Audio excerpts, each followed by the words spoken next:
Welcome, everyone. Thank you so much for being here. We are going to Egypt, where we are going to commune with the gods and goddesses, the Netters. And we are with Jean Ang, who is getting ready to lead a group going to Egypt. And this is truly an activation of memory and remembrance. Hi, Jean. Thank you. Welcome, and thank you for being here. Hi, Lorette. Hi, everyone. Yeah, really excited about this Mastery Empowerment class. I think it encompasses a lot of the energies coming in this last quarter, and it is anchored to this physical trip, but people could take part in it, regardless if you've ever been to Egypt or just feel a connection, a deep connection to sort of that land, or also to the spiritual consciousness and energies during that period. Yes, and oh my goodness, it's very ancient. It is linked to Atlantis. We're going to be working with Thoth, however many pronounce that. We're going to be working with Thoth and so many others. We've got Isis and Hathor and Sekhmet. We're going to go over all of that, but I'd like you to share why this is important. Why is it important to connect with these gods and goddesses of Egypt? It's part of us, right? And so why is that so important to make that connection? Yeah, well, it's very interesting. I learned this concept from Dr. Robert Gilbert, who is sharing it from Rudolf Steiner's work. And there's these ages of humanity. And one of those ages is the one we're currently in. There's the Greco-Roman age, there's the kind of Babylonian age, there's the ancient Egyptian age. And just like you mentioned, prior to that, there was the Atlantean age, where a lot of the information from Atlantis, as that age ended, went into both India and then into ancient Egypt. And a lot of what's interesting is there's kind of a geometry between these ages. And we line up currently in this age with sort of on the other side of this sort of balance between the number of ages with actually ancient Egypt. So that's the reason there's such a interest in people have in general to like programs on ancient Egypt, or even when that's mentioned, or like you were mentioning, the different netters. And what's behind that, besides just sort of a kind of an initial intuitive sense, is most likely we may have had or had multiple lifetimes during ancient Egypt. And so, like in this kind of return of the spiral, we're sort of incarnating now, but on a kind of higher turn of the spiral. We probably went through a number of incarnations since then, but we feel some of our roots and deep experiences are in ancient Egypt. And so that's why there's that very strong interest now. And a lot of people are returning back to Egypt and also teaching or facilitating connections to that esoteric knowledge. Okay, very cool. So it's interesting that you were talking about the ages of humanity and that there's geometry between these ages. Can you expand on that visual that you gave us of where we are right now, this age of humanity in the opposite geometry? What is that like for you? Can you paint that picture? Mhm.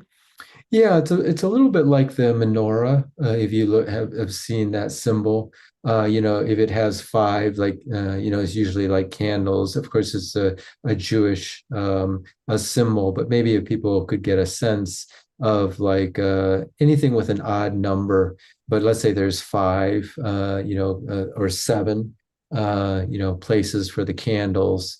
So there will be a middle candle, and then the one right and left to it, they have a geometry that's related to it. And then, the like two from the middle to the right has a geometry or similarity with the candle two to the left from the middle candle.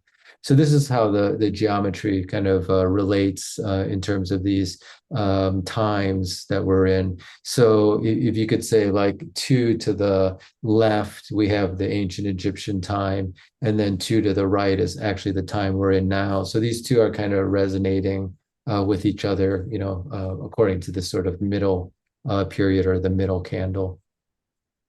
Okay, thank you for sharing on that. We get that image now, and it makes perfect sense.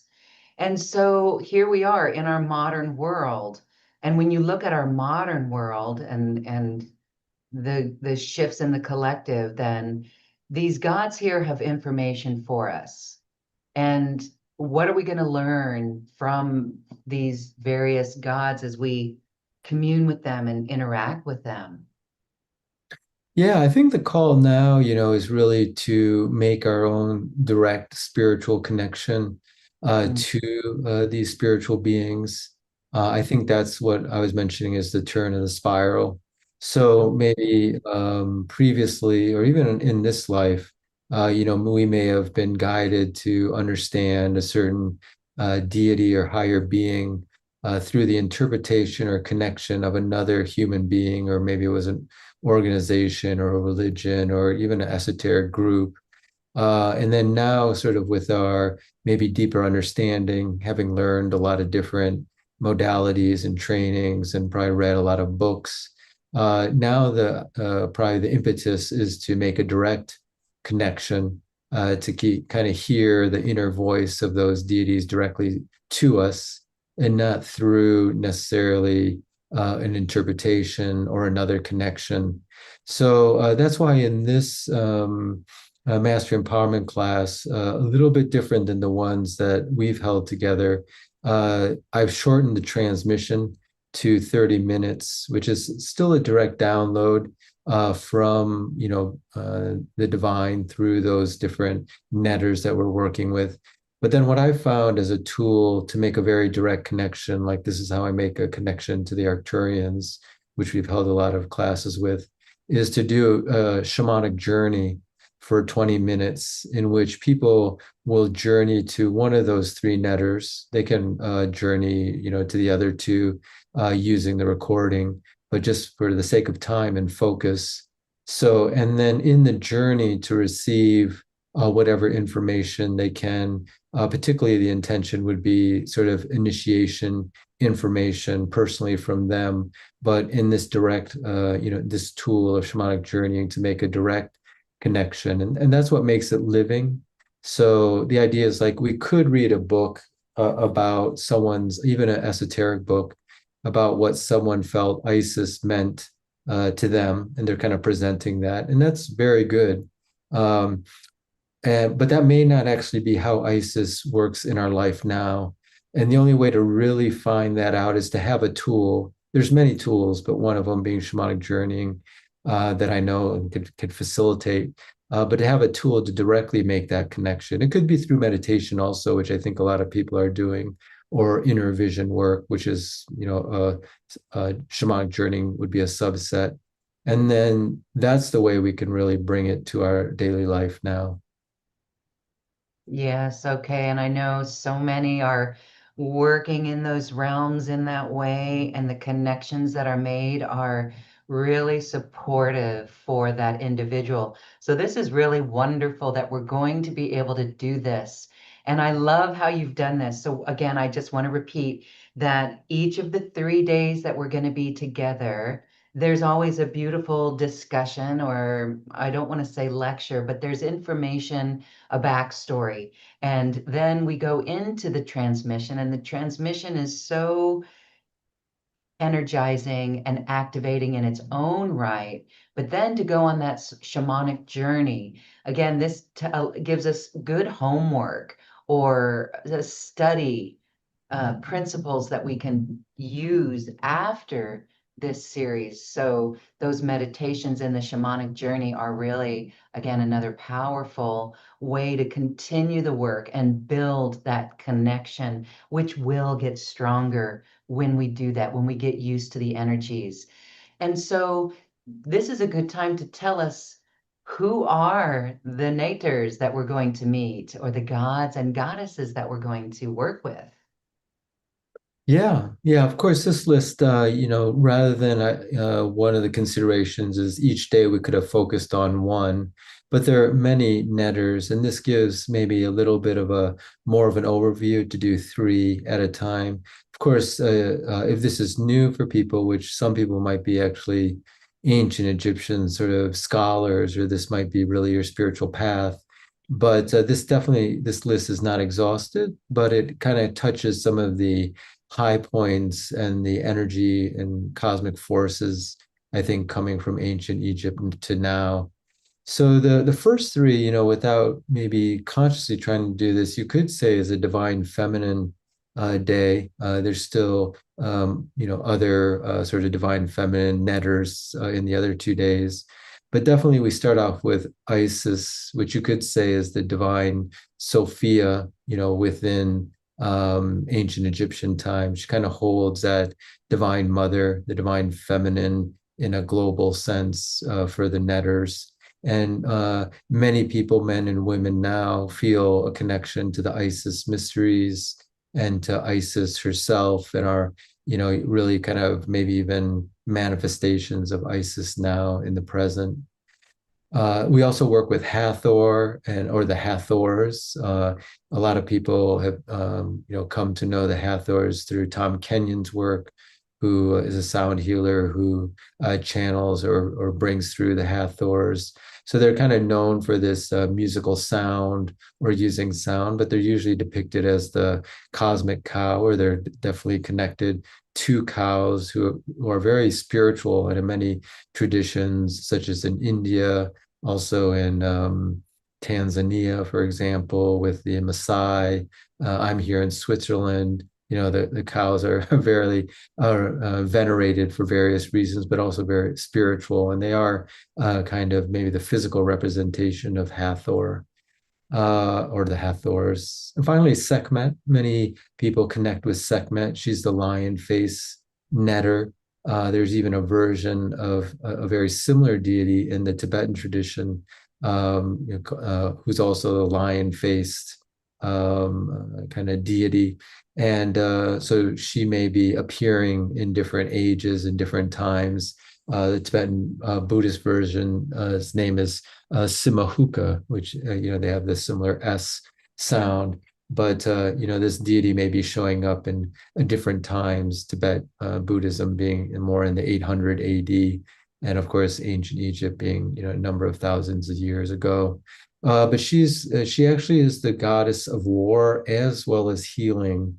So she kind of holds this dichotomy of kind of two ends of the spectrum, which actually come together. So we'll kind of be connecting with her, and people. Sekhmet may really speak to certain people, so that might be one of the netters you might want to make a direct connection to the journeying. So that's day one. I love that day one of the divine feminine. All Mhm. right. And isn't it interesting that there's well, this is getting a little off track, but I find it highly suspect that there's a terrorist organization called ISIS, right? Mhm. That just, Mhm. and I had a spiritual teacher say, how dare they name that ISIS?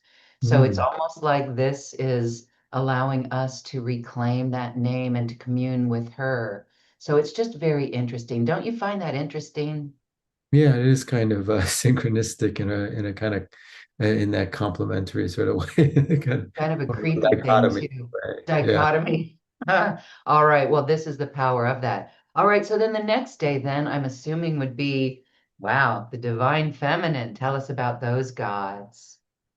Yeah, The this divine masculine, Yeah, excuse it could be, yeah, without kind of let's say overly consciously trying to plan it that way. But me. these Yeah.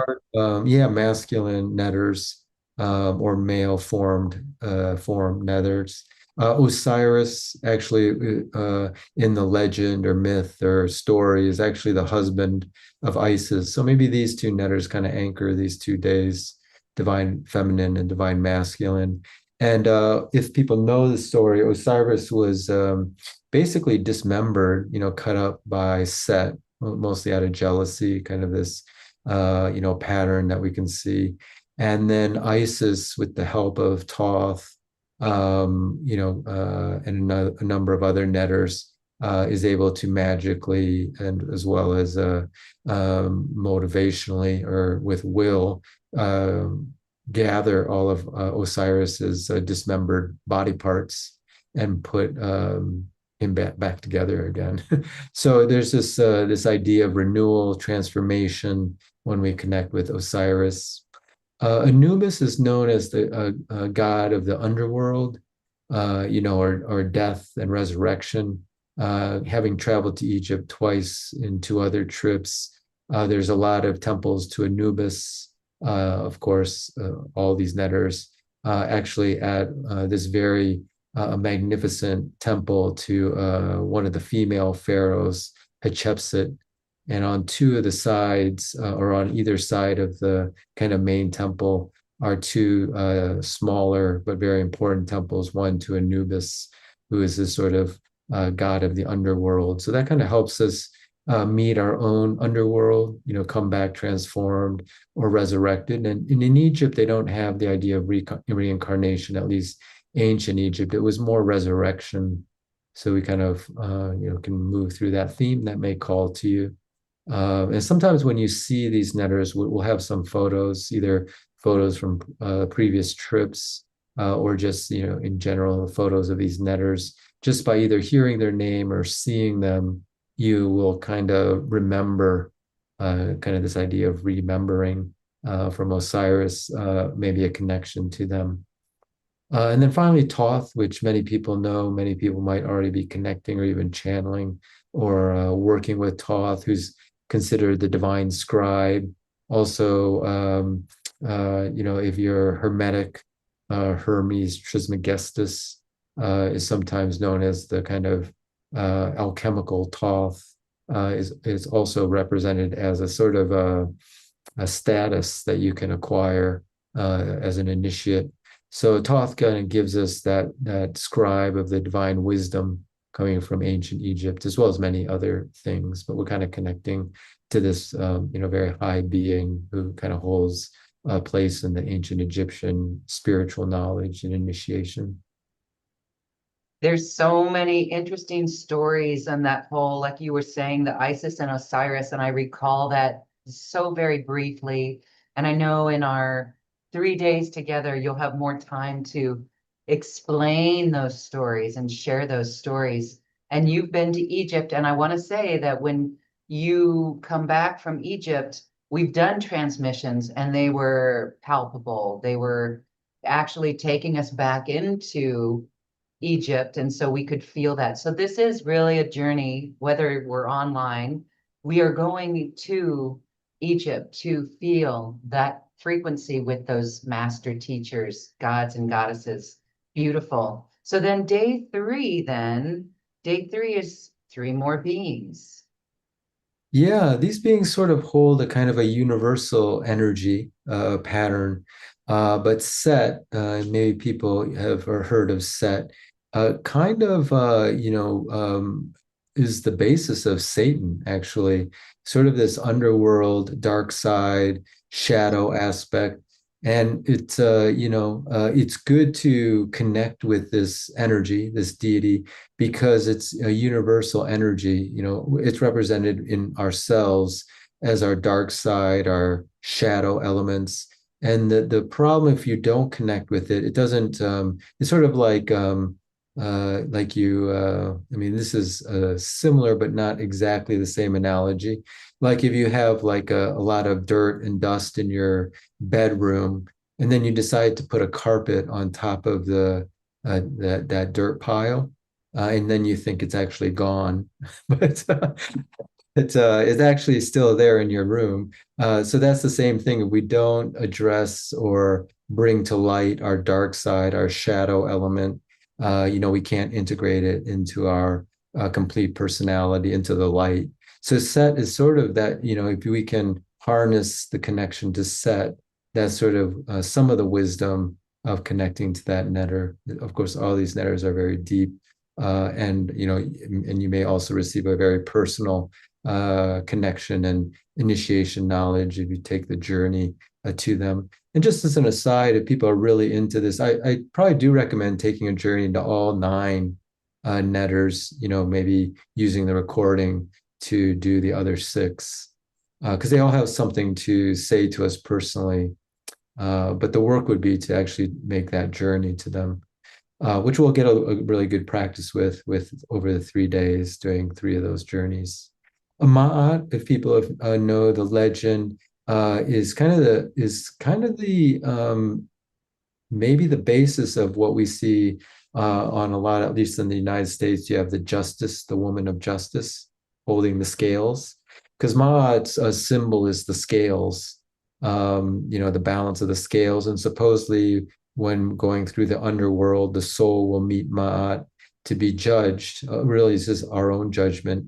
And there's a feather on one side of the scale, and then you'll place your heart on the other. And if your heart is lighter than the feather, then you get the pass, so to speak.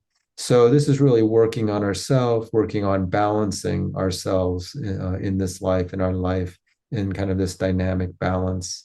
And that really, when I studied some ancient Egyptian energy work through biogeometry, really Ma'at's sort of the netter of biogeometry in some ways.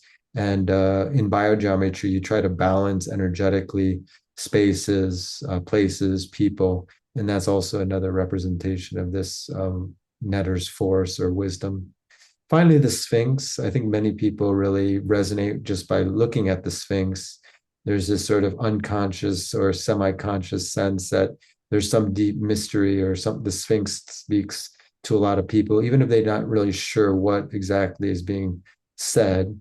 We can kind of frame it as sort of I see the Sphinx very much like as a cosmic being who's come to this planet. Maybe we've had a lot of extraterrestrial courses recently together with Lauren and myself, doing a lot of ET contact. I think the Sphinx is sort of that representation of connecting to the stars, but really anchoring it here into the earth. And there's sort of the mystery of the Sphinx that we'll talk about, that a lot of initiates, particularly Hermetic, we call it Hermetic initiates, connect to these kind of four mysteries of the Sphinx. Yes, it's really fascinating. All of the netters that you've mentioned here, they do hold something for each of us, and it's really quite amazing. So the Sphinx, it's it's been discovered that it's much older than the rest of the area, right? And so that right there, and what's below, and there's even the thought or the notion that underneath the Sphinx is the halls of Amenti, but also beyond that is the inner earth, tunnels to the inner earth. So which are connected to Tibet even. I know that's a little esoteric, but that's some of the wisdom that's coming out about these ancient sites. And I find it just fascinating. When you are in communion, as you always are, and you've been to Egypt, you're taking your third trip there, what stands out in your mind on some of the messages from some of these netters that you've communed with? Anything you want to share? Yeah, well, what's interesting, and it happened in actually also in the trips to Peru. I know you've also been to Peru with groups, and those are definitely sites that are alive and transforming people right now, through their initiations. But it's interesting that after the Egypt trip, uh, as well as what's similar with the Peru trip that I had, or we had, um, I would be dreaming for almost the same amount of physical days after the trip, as if I was, with a group visiting temples. So I think what happens is we physically go to these places, they activate us, but a lot of the initiation, what I would call initiation work, is also occurring kind of in the astral world simultaneously, and even after the trip. And I just maybe happen to be able to tap into that through the dream space, that phenomena is happening. So like we might call it our light bodies. I call it our seven subtle bodies. They're really kind of working in the inner world while we're also doing the physical tour. Now, knowing that you could, that's why we're kind of doing this online too. Uh, for people, you don't have to go there physically. You know, a lot of the initiation transmissions could occur what we might just call astrally with your intention. And we're doing that very consciously through the transmissions and through the journeying. So we're kind of I found that process, you know, happening spontaneously, but we're kind of consciously riding that process in the mastery empowerment class by taking advantage of the openings in the inner world that these physical locations anchor. All right, so that is so beautiful when we invite everyone to join us in these transmissions and shamanic journeys. Again, this is a beautiful practice to have in your toolbox to build your relationship, to continue the shamanic journeys with all nine of the gods the gods and the goddesses that we will be working with in this session series. So, Jean, this would be a good time for a mini transmission, or what do you have in mind to demo for us so that we can get a sense of this energy? Yeah, we'll do a transmission to Sekhmet. Okay. Yeah, we'll do a Sekhmet transmission. That seems to be what's kind of available and coming through, so people would get a good sense of that information. I just reiterate, she's kind of lion faced. A lot of people connect with her. That might be very familiar to some people listening, but if not, you can just simply be open and be aware of what you're sensing. She is the goddess of war as well as healing, so she kind of is sort of holds you know, two energies, but you don't have to follow that. That's just what she's known for. You can just make a direct connection here. Okay, this will be about 5 minutes.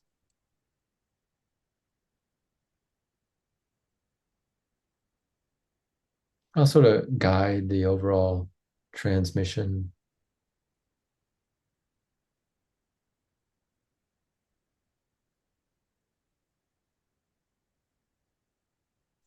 We're starting our mini Sekhmet transmission, allowing the divine through our spiritual guides and teachers, our higher self, and through the lens of Sekhmet, the form of a form of the divine feminine. Bring through the relevant energies, informations, patterns for our personal life now.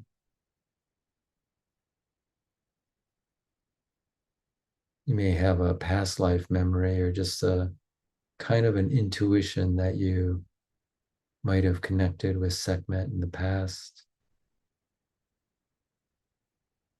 Maybe a kind of like a liking, either gentle or not super intense, or you may have a super intense sense that you really love or like her form or the name or the idea. It's usually a sign of a karmic link in the past.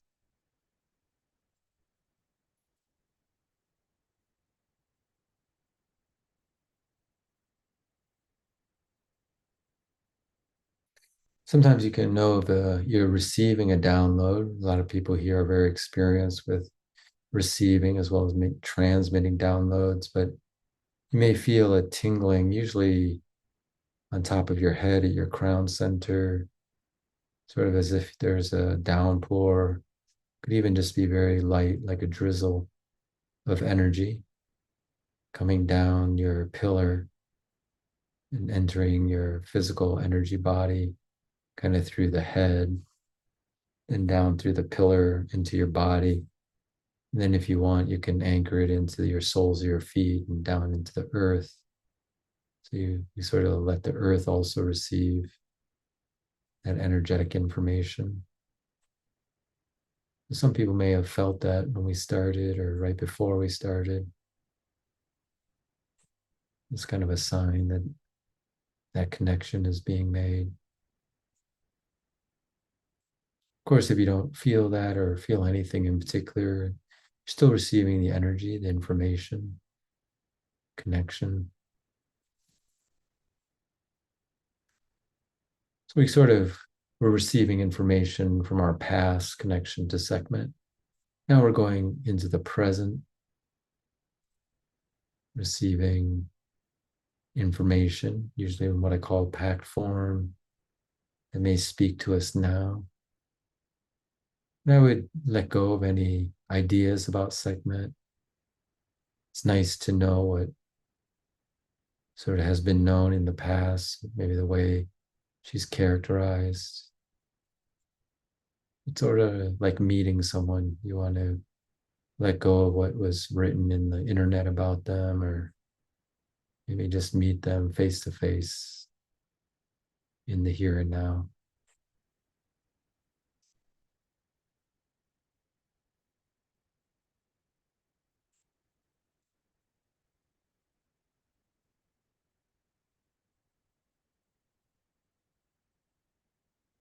And finally, we're entering the third deepening cycle, connecting to what Sekhmet may have to show us, teach us, guide us going into the near future. Maybe avenues to study, learn, pursue.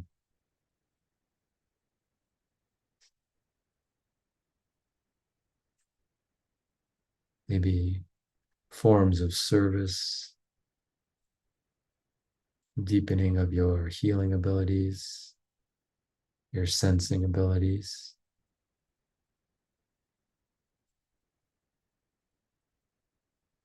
Maybe the will to carry out a new project.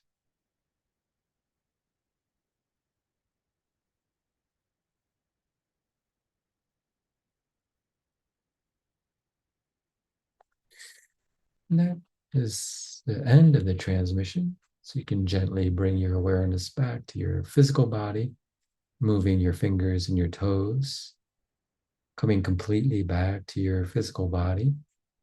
And when you feel comfortable, you can open your eyes and snap your fingers.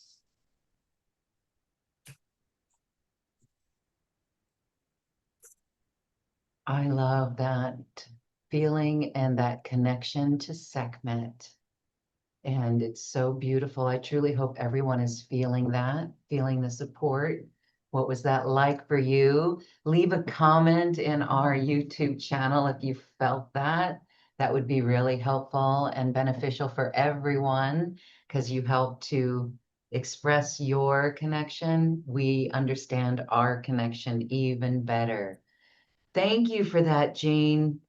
Oh, I yeah. I'm so looking forward to this because when we feel this energy, it's so familiar. That's the thing. It's familiar.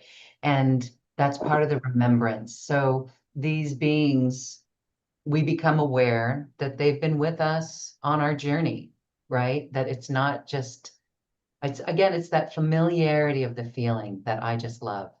So there's Sekhmet right there behind you. Yeah, And yeah, that's what I saw. I think is this crazy to say I felt a purring? mm, mm-hmm, Felt a purring. mm-hmm, Um, mm-hmm. anyway, beautiful, beautiful. And so again, we've done a series. We can include that. I'm thinking of the bonus. We can include the bonus of the earlier program to Egypt that we've done. I don't recall the name of that. You'll have to help me out. Yeah, it's But called, yeah, go ahead. no, it was just really interesting because when we went inside those temples, we could feel the energy. And right now, I'm going back into that time, and it was, I remember lifetimes in Egypt, and one I was a slave. So this is past the ancient Egypt, but more of the I don't know if it's even modern day Egypt, but maybe with the pharaohs. I remember being in Egypt with the pharaohs as a slave. So when I see those pictures and when I see the pyramids behind you, I feel my bones from another incarnation. And I don't know how they were buried. Egyptians in the past were buried, but I still feel that I have bones on the planet from that incarnation. And that's just so wild and mind blowing to me. But anyhow, so when you're talking about that last mastery empowerment course, what was that? Because we're going to include that as a bonus so that people can get started and enjoy those frequencies as well. Yeah, it was called Arcturian Egypt Transmissions. Yeah, It was the Egypt transmissions. Okay, Arcturian great. Egypt. Yeah, and those were slightly different. Yeah, they were kind of more based on locations. I think that was post tour. I had just come back maybe from the second tour, and so kind of, and this is sort of a little bit like next cycle, but pre-tour. So they're kind Pre-tour. of complementary. That was more based on temple locations, I think, rather than net or higher beings. Yes. And what is in the temples and how we can go and be in the temples and experience the energy in those temples without even going there as well. So I do have to ask, are you still taking reservations for your trip? Because if someone is out there wanting to join you, is there still space for someone to join you on this trip? Uh, no. Oh, Yeah. it's okay. So this is the option. Got to join into a pre-webinar and feel it. That's great. So you're booked, you're full. Yeah, and it's hard Nice. to, I guess, get reservations at this point. That's the main thing. Well, I know that you're going to be there after they just expanded their big museum. They put a big museum there. And I think that's great because it's honoring the site, but yet the true wisdom that comes out of Egypt comes from the work that you're doing, the inner connection and the remembrance that we have. Do you want to share any thoughts about the growth of Egypt, that overall scheme, and how it could be good for humanity to remember this beautiful magic of the area? Or maybe do you want to say something about where all the information may not be so public? It's not Hmm. so public, is it? There's still some secrecy, even with some of the guards there. What are your thoughts on that?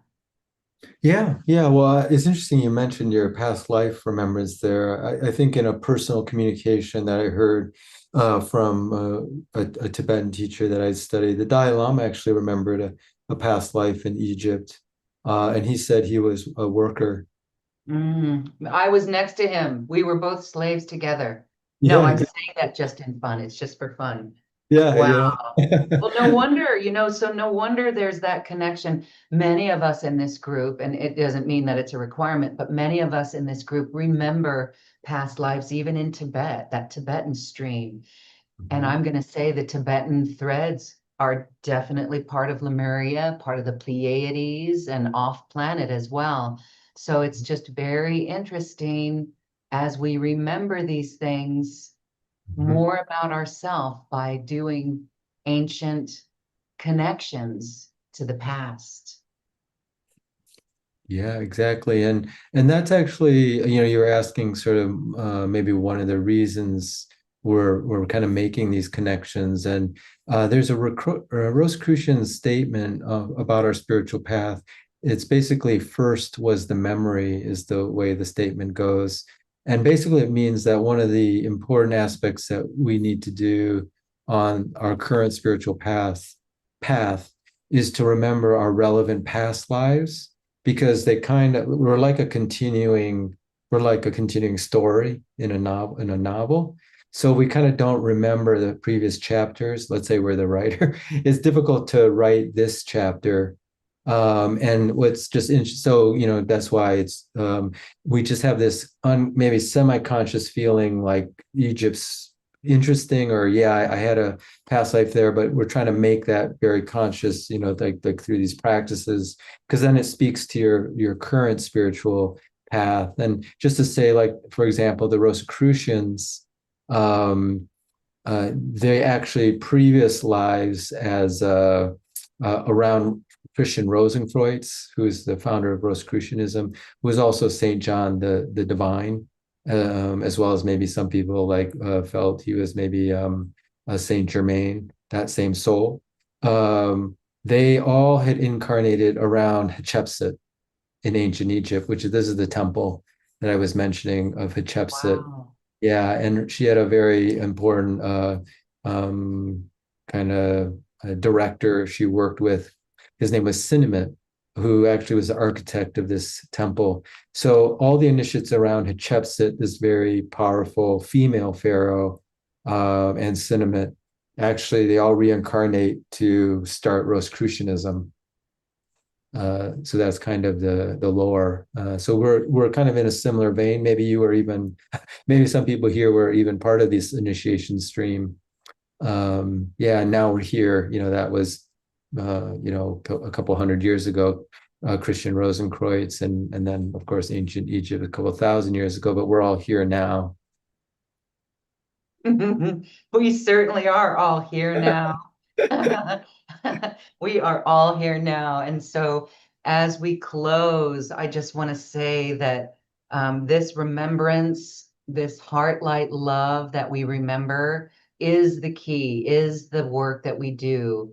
And in the face of everything, I mean, we can think that things are kind of crazy and hectic right now on our planet. But as we look in the past, it seems like it's always been that way, right? It's always been that way. So love truly is the way as we move forward, opening our heart. That was one of the last programs that we did with you is this open the heart transmission. And it's so important because if we can truly learn that lesson, we don't have to reincarnate on this planet anymore. We are liberated from the bones on this planet. And so, wow. And so I just want to share that looking at that image behind you is really activating in itself. Yeah. So, yeah. All right. Well, beautiful hearts, we are inviting you to join us in these 3 sessions. They're so magical. They are containers of love and light, and you are held in that container from the moment you're watching this video right now until weeks after our webinar is over. As we heard today, we continue to learn in the astral realm through the dream space. And that's just so beautiful. You may be even having dreams after watching this video before you join us in the live sessions. So please join us, everyone, and you're going to get an immediate download of the Arcturian Egyptian transmissions. So, Jean, I just want to give you a moment to add any other comments that are important here about our transformation from doing this work. Yeah, I think it's going to be really exciting, this live sort of interaction with the higher beings, a personal connection. And like you said, there's a lot to unpack because it'll be kind of living downloads that each person will receive, particularly also through the journeys. And of course, people have a chance to share that so we can sort of really see what the message is directly that people are receiving, kind of unfiltered. And like you said, yeah, the power probably of this that you feel from this temple of Hatshepsut, if you can see it's built into a mountain.